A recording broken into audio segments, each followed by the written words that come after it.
Aziz vatandoshlar, mana tungi 12dan 1 daqiqa o'tdi. Bu amaldagi qonunchilikka muvofiq mamlakatimizda rejalashtirilayotgan vakillik organlariga saylovlarda tashviqot, targ'ibot ishlarini amalga oshirish uchun huquqiy imkoniyat beradi.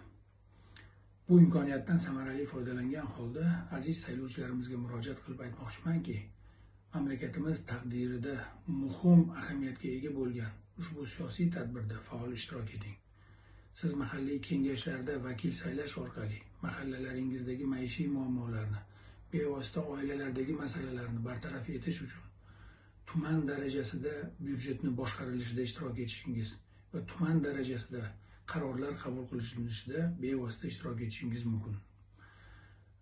Qonunchilik palatasiga vakillar saylash orqali esa siz mamlakatimiz taraqqiyot yo'lini belgilab beruvchi qonunlar qabul qilinishida hamda hukumat tomonidan qabul qilinayotgan qarorlar va masalalarni bevosita nazorat qilish va takliflar kiritish imkoniyatiga ega bo'lasiz. Shunday ekan, parlamentda kimni saylash va kim sizni vakilingiz bo'lishga munosib ekanligini qaror qabul qilish bevosita sizni tanlovingizdir.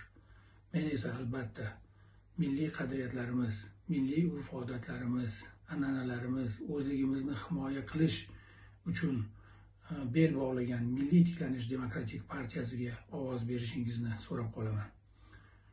Ildizli daraxtgina meva berishi mumkin.